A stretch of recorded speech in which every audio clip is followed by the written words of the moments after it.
Hi friends, అందరికీ నమస్కారం. అంజలి కథలకి స్వాగతం. అదృశ్యవనం జానపద నవల 4వ భాగం విందాం. వారిద్దరూ అలా మాట్లాడుకునే సమయంలో దుర్జయుడు చిత్రసేనుని వెంటబెట్టుకొని అక్కడికి రానే వచ్చాడు. ఆ అలికిడి విన్న విభ్రమాదేవి ఎవరో వస్తున్నారు, వేగిరం ఇక్కడి నుంచి వెళ్ళిపోండి అని పలికింది.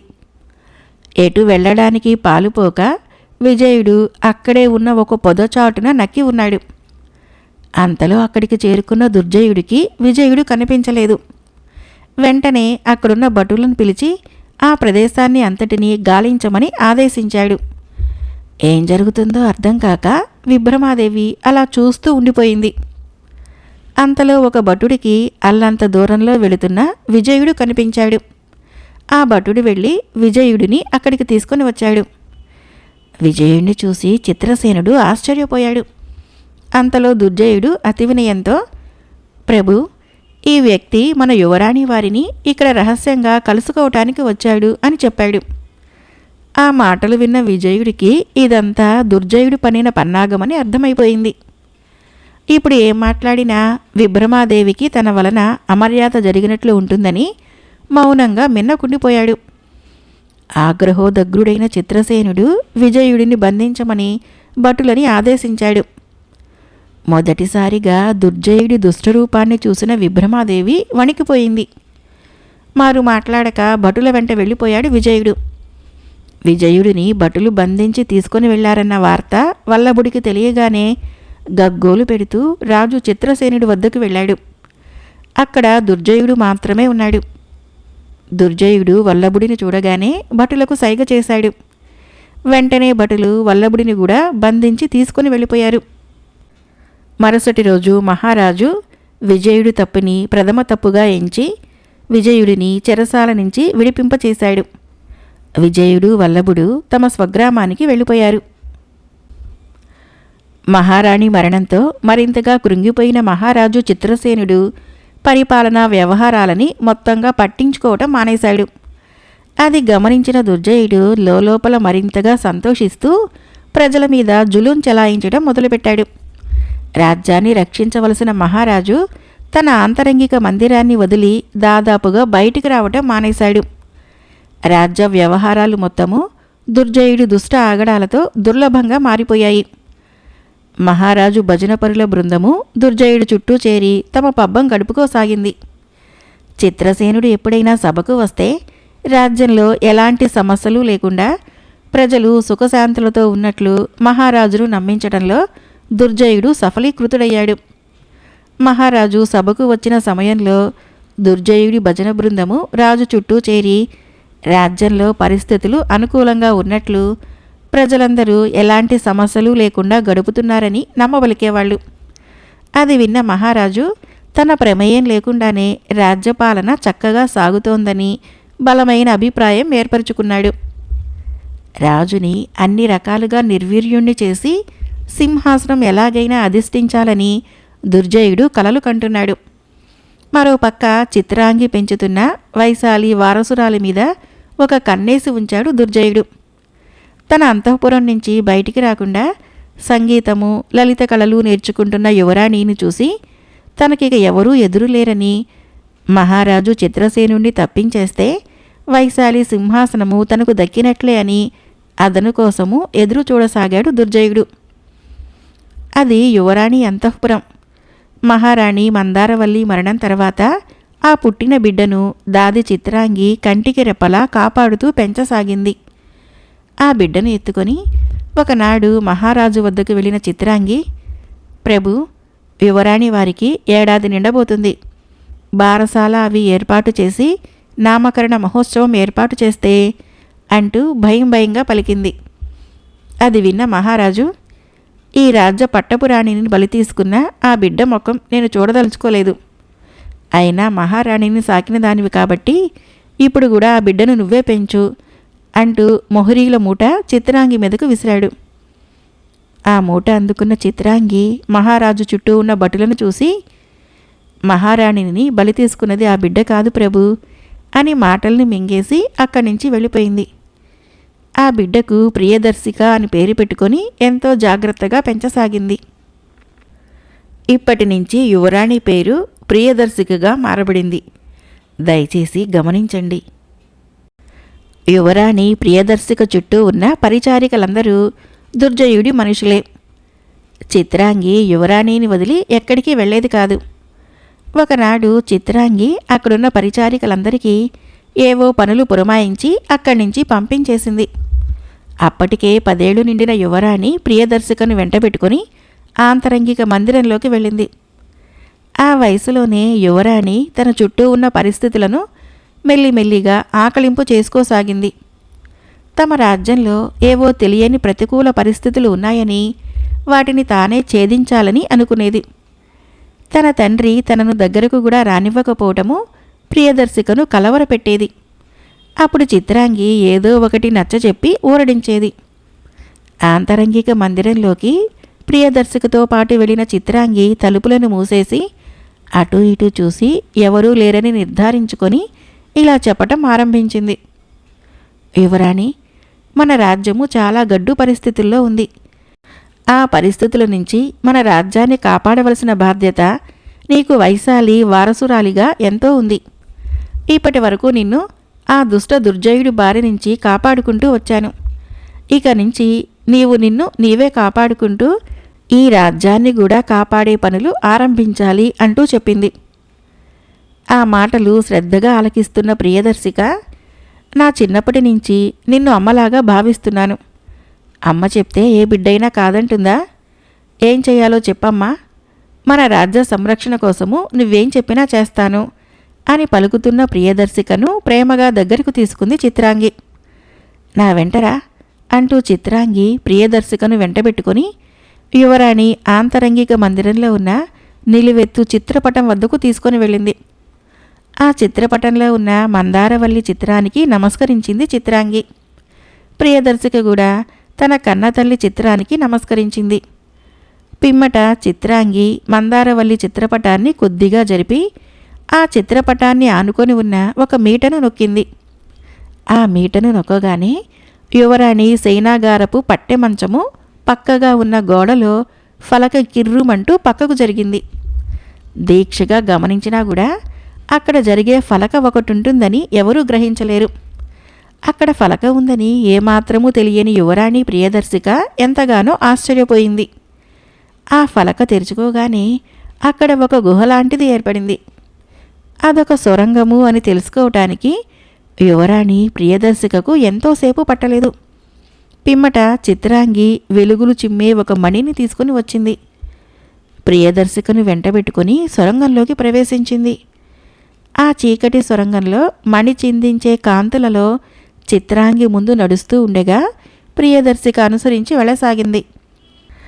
అలా ఆ సొరంగంలో చాలా దూరం నడిచిన తర్వాత సొరంగం చివరకు చేరుకున్నారు. అక్కడున్న ఒక పెద్ద బండరాయి పక్కన ఒక మనిషి బయటకు రాగలిగేంత ఒక కంత ఉన్నది. అది ఒక చెక్క ఫలకతో మూసివేయబడి ఉంది. ఆ చెక్క ఫలకను మెల్లిగా తెరిచిన చిత్రాంగి యువరాణితో సహా బయటకు అడుగుపెట్టింది. మరలా చెక్క ఫలకను యథాప్రకారం మూసివేసి దానిమీద చెట్ల కొమ్మలని ఆకులని కప్పేసింది. అదొక అటవీ ప్రాంతం. రా యువరాణి అంటూ ముందుకు దారితీసింది చిత్రాంగి. ఆ ప్రాంతాన్ని చుట్టూ పరిశీలనగా చూస్తున్న ప్రియదర్శిక, అమ్మా, మనం ఇక్కడికి ఎందుకు వచ్చాము అని అడిగింది. రా యువరాణి, నీకే తెలుస్తుంది అంటూ చిత్రాంగి ముందుకు నడవసాగింది. అలా అడవిలో కొంత దూరం నడిచిన తర్వాత వారు ఒక ప్రదేశానికి చేరుకున్నారు. ఆ ప్రదేశంలో ఒక అందమైన పర్ణశాల నిర్మించబడి ఉంది. చుట్టూ ఫలవృక్షాలతో పూల చెట్లతో ఆ ప్రాంతము శోభాయమానంగా ఉంది. రాజభవనంలో కృత్రిమ హంగులు మాత్రమే చూసిన యువరాణికి ఆ ప్రాంతము ఎంతో ఆహ్లాదంగా అనిపించింది. అంతలో అక్కడికి ఒక మైనా వచ్చి వారి ముందు వాలింది. వైశాలి యువరాణి ప్రియదర్శికకు స్వాగతం. గురుదేవులు సుధర్ముల వారు ధ్యానంలో ఉన్నారు. తమరు కొద్ది కాలం వేచి ఉంటే గురుదేవుల వారి దర్శనం లభిస్తుంది అని మైనా పలికింది. అది మాట్లాడే మైనా అని గ్రహించిన యువరాణి ఆ మైనాను చూసి ఎంతగానో ముచ్చటపడింది. దానిని తన చేతుల్లోకి తీసుకుని ముద్దు చేయసాగింది.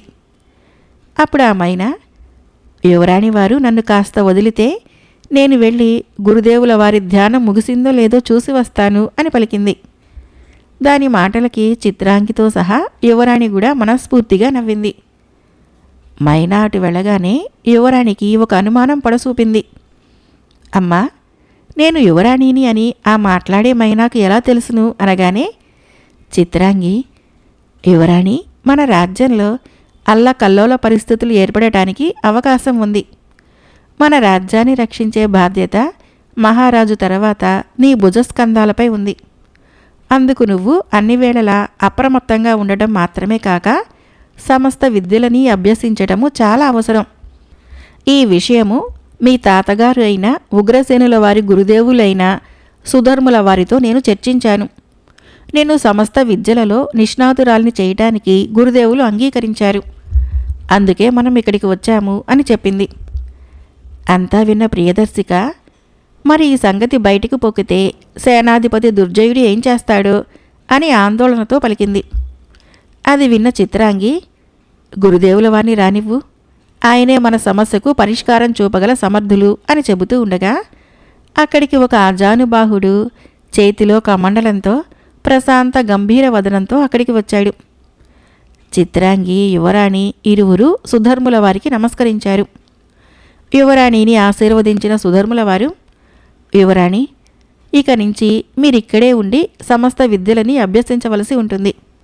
మీకోసం ఇక్కడ సకల సదుపాయాలు ఏర్పాటు గావించబడి ఉన్నాయి.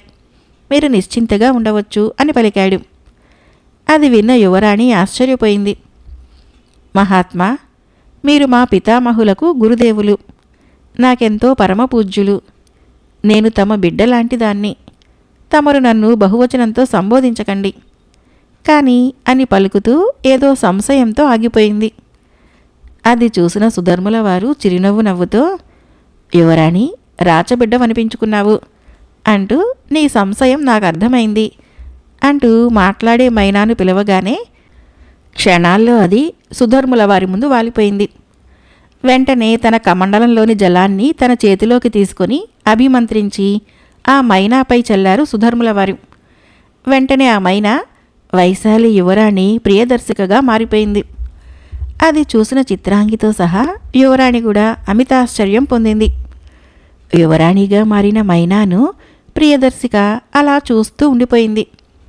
అచ్చం తనలాగే ఉండి హావభావ ప్రకటనలతో సహా తనను పోలి ఉన్న మైనాను చూసి నోట మాట రాక ప్రియదర్శిని అలా ఉండిపోయింది. చిత్రాంగి కూడా నోరెళ్ల పెట్టుకుని యువరాణిగా మారిన ఆ మైనాను చూడసాగింది. అది చూసిన సుధర్ముల వారు ఇలా చెప్పడం మొదలుపెట్టారు. యువరాణి రూపం ధరించిన ఈ మైనా చిత్రాంగితో పాటు రాజభవనానికి వెళ్ళి అక్కడే ఉంటూ యువరాణి అక్కడ లేదనే అనుమానము ఎవరికీ రాకుండా వ్యవహరిస్తుంది. ఈ సమయంలో యువరాణి ప్రియదర్శిక అన్ని విద్యలను అభ్యసించి సకల విద్యా పారంగుతురాలై రాజభవనం చేరుకుంటుంది అని వివరిస్తున్న సుధర్ముల వారిని చూసి సవినయంగా నమస్కరించింది యువరాణి. అంతలో సుధర్ముల వారు చిత్రాంగిని పిలిచి ఇలా అన్నారు. అతి ముఖ్యమైన విషయం, యువరాణి రూపంలో ఉన్న మైనాను ఎవరూ తాకకూడదు. అలా తాకితే వెంటనే అసలు రూపం వస్తుంది. ఈ విషయము ఎట్టి పరిస్థితుల్లోనూ మరవకుండా జాగరూకతో వ్యవహరించాలి అని చిత్రాంగిని హెచ్చరించారు సుధర్ముల వారు. అంతలో అక్కడికి సుధర్ముల వారి ఆశ్రమవాసులైన కొందరు మునుకుమారులు వచ్చారు. గురువుల ఆదేశం మేరకు యువరాణి ప్రియదర్శికను వెంటబెట్టుకొని అక్కడ నుంచి ఆశ్రమం లోపల వైపుకు తీసుకొని వెళ్లారు. వారిని అనుసరిస్తూ చిత్రాంగి కూడా వెంట వెళ్ళింది. అక్కడ వారు యువరాణి ప్రియదర్శికకు దుస్తులు అందజేశారు. వాటిని ధరించి యువతలికి వచ్చిన ప్రియదర్శికను చూసి చిత్రాంగి ఎంతగానో ఆశ్చర్యపోయింది. పురుషవేషం ధరించిన ప్రియదర్శిక అచ్చం ఏ దేశ రాకుమారుడో అన్నట్లుగా ఉంది. అంతలో అక్కడికి వేంచేసిన సుధర్ముల వారు ఇలా అన్నారు. ప్రస్తుతము వైశాలి రాజ్యంలో ఏర్పడిన అస్తవ్యస్త పరిస్థితుల వలన యువరాణి ఇక్కడ తన అసలు రూపంతో ఉండటము అంత క్షేమకరం కాదు. అందుకే ఈ ఏర్పాట్లు గావించాను అని పలికాడు. అది చూసి ఎంతగానో సంతోషించిన చిత్రాంగి సుధర్ముల వారి పాదాలకు ప్రణమిల్లి యువరాణితో సెలవు తీసుకొని అక్కడి నుంచి రాజభవనానికి యువరాణి రూపంలో ఉన్న మైనాతో కలిసి బయలుదేరింది. అలా రాజభవనం చేరుకున్న చిత్రాంగి యువరాణి రూపంలో ఉన్న మైనా చుట్టూ ఎవరూ లేకుండా జాగ్రత్తగా వ్యవహరించసాగింది. ఎవరూ తాకకుండా, ఆ చుట్టుపక్కల ఎవరూ అనవసరంగా సంచరించకుండా తగు జాగ్రత్తలు తీసుకుంది చిత్రాంగి. యువరాణి అక్కడే ఉండటంతో దుర్జయుడికి గాని, దుర్జయుడు నియమించిన పరిచారకులకు గాని ఏమాత్రమూ అనుమానం పడసూపలేదు. అలా సుమారుగా 6 సంవత్సరాలు గడిచాయి. అప్పటి వరకు యువరాణి రూపంలో ఉన్న మైనాను తాకకుండా జాగ్రత్త పడటానికి చిత్రాంగి చాలానే కష్టపడవలసి వచ్చింది. ఎట్టకేలకు ఒకనాడు సుధర్ముల వారి ఆశ్రమం నుంచి చిత్రాంగికి పిలుపు వచ్చింది. సుధర్ముల వారి ఆధ్వర్యంలో యువరాణి ప్రియదర్శిక సమస్త విద్యల్లోనూ ఆరితేరింది. సుధర్ముల వారి ఆదేశం మేరకు చిత్రాంగి ఆశ్రమానికి వెళ్ళింది. చిత్రాంగిని చూసిన సుధర్ముల వారు ఇలా అన్నారు: వైశాలి యువరాణి ఇప్పుడు సమస్త విద్యల్లోనూ ఆరితేరింది. ఆమెకెవరూ సాటిలేరు. ఇక ఆమెను రాజభవనానికి తీసుకొని వెళ్ళవచ్చు అని పలికాడు. ఆ మాటలు విన్న చిత్రాంగి ఎంతగానో సంతోషించింది. అంతలో అక్కడికి తన అసలు రూపంలో వచ్చిన యువరాణి ప్రియదర్శిక గురుదేవులకు ప్రణమిల్లింది. ఆమెను ఆశీర్వదించిన సుధర్ముల వారు, యువరాణి, నేటితో నీ విద్యాభ్యాసం సమస్తం ముగిసినది. ఇక నువ్వు రాజభవనం వెళ్ళవచ్చు అని పలికాడు. ఆ మాటలు విన్న యువరాణి, తమ ఆజ్ఞ శిరసా వహిస్తాను గురుదేవా అని పలికింది. పిమ్మట గురుదేవులు ఇలా అన్నారు: రాజభవనంలో నీ రూపంలో ఉన్న మైనాను నువ్వు తాకగానే అసలు రూపం వస్తుంది. పిమ్మట మైనా ఇక్కడికి చేరుకుంటుంది అని పలికాడు. అందుకు వినయంగా నమస్కరించిన ప్రియదర్శిక చిత్రాంగితో కలిసి సొరంగ మార్గం గుండా అంతఃపురం చేరుకుంది. ఏకాంత మందిరంలో యువరాణి రూపంలో ఉన్న మైనాను తాకింది. వెంటనే అసలు రూపం వచ్చిన మైనా రెక్కలు టపటపా కొట్టుకుంటూ, యువరాణి వారు, నాకిక సెలవిప్పించండి.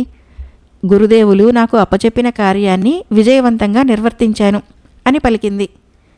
ఆ మాటలకి యువరాణి, కొద్ది కాలం నువ్వు మా చెంతనే ఉండాలని, నీ మాటలతో మురిపించాలని కోరింది. అది విన్న మైనా, యువరాణి, ప్రస్తుతము నేను గురుదేవుల వద్దకు చేరుకోవాలని ఆజ్ఞ. కానీ మీరు నన్ను ఎప్పుడు మనసులో తలుచుకున్నా నేను మీ ముందు ఉంటానని పలికి అక్కడ నుంచి కిటికీ ద్వారా బయటకు ఎగిరిపోయింది. యువరాణి అతి రహస్యంగా అన్ని విద్యలు నేర్చుకుని వచ్చిన విషయము ఏమాత్రమూ తెలియని దుర్జయుడు యథాప్రకారము తన ఆగడాలు కొనసాగిస్తూనే ఉన్నాడు. దుర్జయుడు ఆగడాలని ఎలా అరికట్టాలా అని ఆలోచిస్తూ ఉన్న యువరాణి ప్రియదర్శిక మదిలో కొన్ని పథకాలు రూపుదిద్దుకోసాగాయి. విజయుడు అన్ని విద్యలలో నైపుణ్యం సంపాదించి అందరికీ శిక్షణ ఇవ్వటంతో ఆ చుట్టుపక్కల ప్రాంతాలలో తనకెవరూ సాటి లేరని పేరు సంపాదించుకున్నాడు. ఎంతోమంది యువకులు విజయుడి వద్ద శిక్షణ పొందటానికి ఎక్కడెక్కడి నుంచో వచ్చేవారు. మరోపక్క అంతులేని దుర్జయుడు ఆగడాల్ని ఎదిరించటానికి విజయుడు ఒక పథకం రూపొందించాడు. తన దగ్గర శిక్షణ పొందే యువకులలో మెరికెల్లాంటి యువకుల్ని ఎంచుకొని వారిని కొన్ని జట్లుగా విడదీసి వారికి ప్రత్యేక తర్ఫీదు ఇవ్వటం ఆరంభించాడు. అలా ప్రత్యేక శిక్షణ పొందిన జట్టులోని యువకులు అన్ని ప్రాంతాలకు రహస్యంగా చేరుకుని దుర్జయుడు ఆగడాల్ని ఎదుర్కోవటం ఆరంభించారు. దుర్జయుడికి, అతడి అనుచరులకి వారిని ఎవరు ఎదిరిస్తున్నారో, తమ పనులకు ఎవరు అడ్డం పడుతున్నారో అర్థం కాక బెంబేలెత్తిపోయేవాళ్ళు. మెరుపు వేగంతో వచ్చి తమను అడ్డుకొని గాయపరిచి అక్కడ నుంచి మెరుపులా మాయమైపోయే వారిని చూసి దుర్జయుడి సైనికులు క్రమంగా తల ఒగ్గే పరిస్థితి వచ్చింది. తమని దుర్జయుడు సైనికుల బారి నుంచి రక్షిస్తూ వారిని ఎదుర్కొంటున్న మెరుపు వీరులని ప్రత్యక్షంగా చూసిన వారు ఎవరూ లేరు. వారెవరో తెలియకపోయినా ప్రజలు వారి మీద అభిమానం పెంచుకొని వారికి మెరుపుదళం అని పేరు పెట్టారు. ఆకాశంలో అకారణంగా కారుమబ్బులు కమ్ముకుంటున్నాయి. ఆకాశంలో ఎగిరే పక్షులు భయంతో అరుస్తూ దూరంగా ఎగిరిపోతున్నాయి. నల్లని మబ్బులు ఒకచోట గుమిగూడి సమావేశం అయినట్టుగా ఉంది. ఆ ప్రాంతమంతా భీతి కొలుపుతూ నిర్మానుష్యమైన వాతావరణం నెలకొని ఉంది. ఆ అటవీ ప్రాంతంలో ఒక ప్రదేశంలో ఒక చోట 1 యోజనం మేర చుట్టూ మంటలు వ్యాపించి ఉన్నాయి. ఎర్రటి జ్వాలలు నాలుకలు చాస్తూ మంటలు ఉవ్వెత్తున ఎగిసిపడుతున్నాయి. కానీ ఆ మంటలు ఆ ప్రదేశాన్ని దాటి ముందుకు వ్యాపించటం లేదు. ఆ జ్వాలలు విస్తరించిన మేర అక్కడున్న చెట్లు చేమలు అన్నీ మాడి మసి అయిపోయాయి. అన్నిటినీ దగ్ధం చేసిన జ్వాలలు ఇక ఆ ప్రదేశంలో దగ్ధం చేయటానికి ఏం మిగిలాయా అని శోధిస్తున్నట్లు ఉంది అక్కడి దృశ్యం. ఆ జ్వాలల మధ్య భాగంలో ఒక భయంకరాకారుడు భీకరమైన తపస్సు కొనసాగిస్తున్నాడు. ఒంటికాలిపై నిలబడి తపస్సు చేస్తున్న ఆ భయంకరాకారుడిని చూసి ప్రకృతి జరగబోయే విపరీత పరిణామాలకు సాక్షిభూతంగా నిలిచింది. ఉన్నట్టుండి ఒక్కసారిగా ఆ జ్వాలలు మాయమైపోయాయి. ఆ జ్వాలల స్థానంలో జ్వాలాకారుడు ప్రత్యక్షమయ్యాడు. ఒంటికాలిపై నిలబడి భీకరమైన తపస్సు కొనసాగిస్తున్న ఆ వ్యక్తిని చూసి, కర్కోటక, నీవు సలిపిన ఈ ఘోర తపస్సు నాకు సంతృప్తిని కలిగించింది. నీకు ఏం వరం కావాలో కోరుకో అని పలికాడు. ఆ మాటలు విన్న కర్కోటకుడు కళ్ళు తెరిచాడు. ఎదురుగా ఉన్న జ్వాలాకారుడిని చూసి ఇలా అన్నాడు, జ్వాలాకార, నా గురువైన కర్కసరుడు మహామాంత్రికుడై ఉండి ఈ భూమండలం మొత్తము కర్కస రాజ్యాన్ని స్థాపించాలని ప్రయత్నించి విఫలుడై ప్రాణాలు పోగొట్టుకున్నాడు. నేను ఎలాగైనా సరే కర్కస రాజ్యాన్ని స్థాపించి నా గురువైన కర్కసరుడి కోరికను నెరవేర్చాలని నిశ్చయించుకున్నాను. అందుకే నిన్ను ప్రసన్నం చేసుకున్నాను అని పలికాడు. అది విన్న జ్వాలాకారుడు, కర్కస రాజ్య స్థాపనలో నేను నీకు ఏ విధంగా ఉపయోగపడగలను అని ప్రశ్నించిన జ్వాలాకారుడిని చూసి కర్కోటకుడు ఇలా చెప్పసాగాడు. మహామాంత్రికుడైన నా గురువు కర్కసరుడు ఈ భూమండలమంతా తిరుగుతూ అన్ని ప్రాంతాలను ఆక్రమిస్తూ ఉన్న కాలంలో కర్కస రాజ్య స్థాపన జాగు చేయబడి ఈలోపు అనుకోని పరిస్థితులలో మరణించాడు. కానీ జ్వాలాకార, నేను అలా ఎన్నటికీ చేయను. నీవు నన్ను ఆవహించాలి. తద్వారా నా చూపు పడిన చోట, నా పాదం మోపిన చోట కనుచూపు మేర అంతా భస్మం అయిపోవాలి. ఆ భస్మమైన ప్రదేశాన్నంతటినీ నా శక్తులు ఆక్రమించుకుంటాయి. అప్పుడు అతి స్వల్పకాలంలోనే ఈ భూమండలమంతా కర్కస రాజ్యం స్థాపించబడుతుంది అంటూ వికటంగా నవ్వాడు. అది విన్న జ్వాలాకారుడు, కర్కోటక, నీ కోరిక చాలా అసంబద్ధమైనది. నీవు కోరిన కోరిక నెరవేర్చటము అసంభవం. నిన్ను నేను మొత్తం ఆవహించలేను. అలా చేస్తే సృష్టి కార్యాలు అసంపూర్ణమై అల్లకల్లోలం జరుగుతుంది. కానీ నీ తపస్సుకు నేను బద్ధుడను కావున కేవలము నీ నేత్రాలని మాత్రమే నేను ఆవహించగలను. కానీ నీ నేత్రాలు దృష్టి సారించిన చోట భస్మం కావాలంటే జ్వాలాకార స్వాహ స్వాహ అనే మంత్రాన్ని నువ్వు 3 సార్లు జపించాలి. అప్పుడే నీ నేత్రాలు ఎదుట ఉన్నదాన్ని భస్మం చేస్తాయి అని పలికాడు. అది విన్న కర్కోటకుడు జ్వాలాకారుడిని తన నేత్రాలని ఆవహించమని కోరాడు. వెంటనే జ్వాలాకారుడు సూక్ష్మ రూపంలో కర్కోటకుడి నేత్రాలలోకి ప్రవేశించాడు. కర్కోటకుడు వెంటనే తన ఎదురుగా ఉన్న వృక్షాన్ని చూసి జ్వాలాకార స్వాహ స్వాహ అని 3 సార్లు పలకగానే ఆ వృక్షము నిలువున కాలి బూడిదైపోయింది. అది చూసిన కర్కోటకుడు తన నివాస స్థలానికి బయలుదేరిపోయేంతలో, ఇక నుండి నీ పేరు అగ్నినేత్రుడు అని పిలువబడుతుంది అని అసురవాణి పలికింది. మాంత్రికుడు అగ్నినేత్రుడు తన గుహకు బయలుదేరాడు. ఎన్నో సంవత్సరాల నుంచి తపస్సులో ఉండటం మూలాన తన గుహను సంరక్షించడానికి ఒంటికొమ్ము భూతాన్ని కాపలాగా ఉంచి వచ్చాడు. తన గుహ ఒంటికొమ్ము భూతము సంరక్షణలో భద్రంగా ఉంది. గుహ లోపలికి వెళ్ళగానే తన మంత్రదండాన్ని నేలకు బలంగా తాటించాడు. అలా తాటించగానే ఆ మంత్రదండం నుంచి కొన్ని భూతాలు బిలబిలామంటూ బయటకు వచ్చాయి. మరొకసారి మంత్రదండాన్ని నేలకు తాటించగానే అందులో నుంచి మాయా దుర్బిణి మాత్రమే కాక ఇంకా అనేక రకాలైన వస్తువులు వచ్చాయి. ఆ వస్తువులన్నింటినీ భూతాలు గుహగోడలలో దాచిపెట్టాయి. అగ్నినేత్రుడు అక్కడ ఉన్న రాతి ఆసనం పైన కూర్చొని ఉన్నాడు. అంతలో అక్కడికి వచ్చిన ఒంటికొమ్ము భూతాన్ని పిలిచి ఇలా చెప్పసాగాడు. నేను ఇన్ని సంవత్సరాలుగా తపస్సు చేసుకుంటూ గడిపేశాను. నా ముందున్న ప్రస్తుత కర్తవ్యము కర్కస రాజ్య స్థాపన. కానీ కర్కస రాజ్యాన్ని స్థాపించడానికి ముందు కొంతకాలం విరామం తీసుకొని నాకు నచ్చిన, నేను మెచ్చిన అందమైన కన్యతో కాలం గడుపుతాను. ఆ అందమైన కన్య ఎవరో తక్షణమే మాకు చూపించు అంటూ ఒంటి కొమ్ము భూతాన్ని ఆదేశించాడు అగ్నినేత్రుడు. తమ ఆజ్ఞ అంటూ ఒంటి కొమ్ము భూతము అక్కడ ఉన్న మాయా దుర్బిణిని తీసుకుని వచ్చింది.